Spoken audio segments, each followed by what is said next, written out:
తెలంగాణ రైతాంగ సాయుధ పోరాట యోధులకు వీరులకు కొరియర్గా పనిచేస్తూ వారికి సద్యమూటలు అందిస్తూ పెద్ద బాల శిక్షతో ఆ వీరులు అందించిన విద్యను నేర్చుకుని మార్క్సిజం చదివి ఆకలింపు చేసుకుని తనకు తానే అరుణు పతాకంగా మలుచుకున్నాడు కుంజాబుజ్జి. కుంజాబుజ్జి అంటే ఒక నడుస్తున్న ఎర్ర జెండా. ప్రజలకు, భద్రాచలం ప్రజలకు ఇప్ప పువ్వులు ఏరుకుంటూ పట్టుతేనే సేకరిస్తూ కాయ కసూతుంటూ కష్టం చేసే బతికి ఆదివాసీలు. ప్రపంచ ప్రజలకు భద్రాచలం అంటే రాముడు ఎలా గుర్తుకొస్తాడు?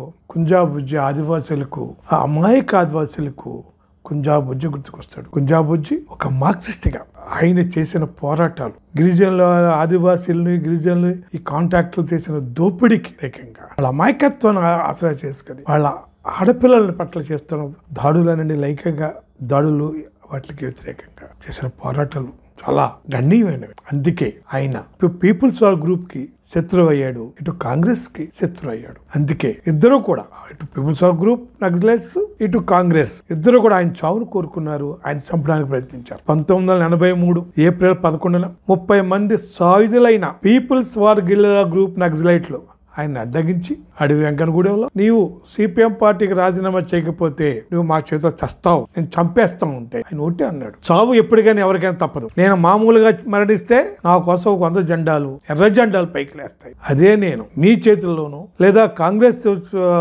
చేతుల్లోనూ గుండాల చేతిలో మరణిస్తే నా కోసం 10,000 జెండాలు ఎగురుతాయి, పైకి లేస్తాయని చెప్పాడు. కానీ ఏం మాత్రం బీరుపాలా.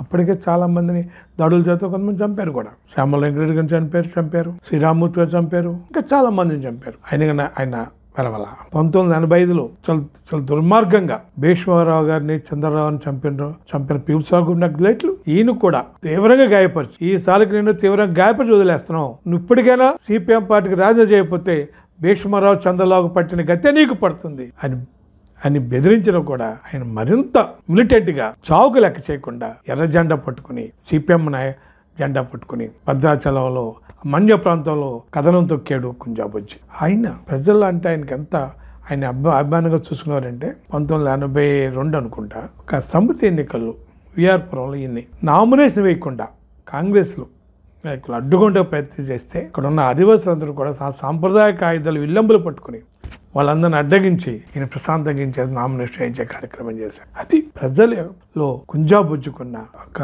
ఆప్యాయనండి, అభిమానం అనండి, ఏదైనా చెప్పుకొచ్చిన మాటలకు దొరకని అటువంటి అభిమానం, విశ్వాసం ప్రజలకు ఉండేది కుంజాబుజ్జి మీద. తర్వాత 3 పర్యాయాలు కంటిన్యూస్ గా ఎమ్మెల్యేగా పనిచేశారు. ఎమ్మెల్యేగా పనిచేసిన సందర్భం చాలా సాధారణ జీవితం కలిగి ఇటువంటి పటోటపాలకి వాటికి వెళ్లకుండా ఆదిలాబాద్, శ్రీకాకుళం నుంచి ఆదిలాబాద్ వరకున్న ఈ అటవీ ప్రాంతాన్ని అంతా మనం చూస్తే భద్రాచలం మన్య ప్రాంతంలో అటవీ ప్రాంతంలో ఉన్నట్టు అభివృద్ధి, స్కూల్స్ కావచ్చు, హాస్పిటల్స్ కావచ్చు, రోడ్లు కావచ్చు, లేకపోతే విద్యుత్ శక్తి కావచ్చు, ఇంకేదైనా కావచ్చు, మొత్తం అభివృద్ధి.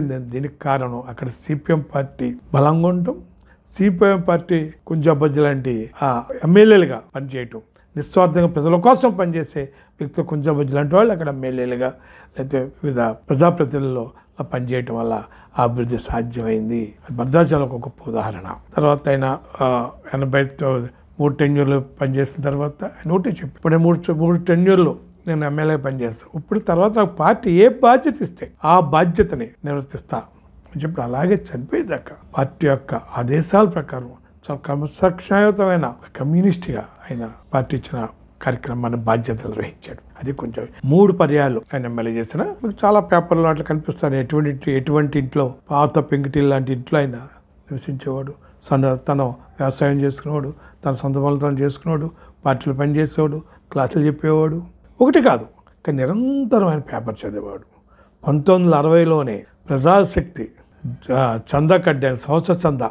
ఆ రోజు ఆయన సంవత్సర చందా కట్టాడు. దానికోసం తన పశు సంపదలో ఉన్న ఒక పందిని అమ్మాడు. ఆయన అమ్మి సంవత్సరం సందా కట్టాడు. నిరంతరం ప్రజాశక్తి చదివేవాడు. పేపర్ ఇప్పుడు చదవటం వల్ల అది ఆయన నిరంతరం అధ్యయనం చేసుకొని చదివి మాత్రం పెద్ద బాలశిక్ష చదివేయాలి. కానీ ప్లేనంలో కానీ పార్టీ రాజకీయ తరగతుల్లో శిక్షణ తరగతుల్లో కానీ ఆయన చెప్తుంటే అసలు ఏం చదివాడు అని చెప్పి అందరూ ఆశ్చర్యపోవాలి.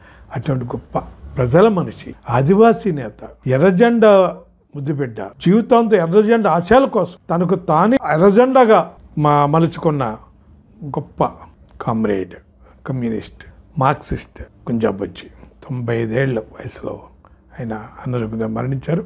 అంత గొప్ప వీరుడికి. అటువంటి జీవితంతో ఎర్ర జెండాను హృదయం నుండి నింపుకున్న కుంజా బుజ్జికి సిపిఎం తెలంగాణ 4వ రాష్ట్ర మహోత్సవాల సందర్భంగా లాల్ సలాం తెలియజేస్తూ మీకు అందరికీ ధన్యవాదాలు.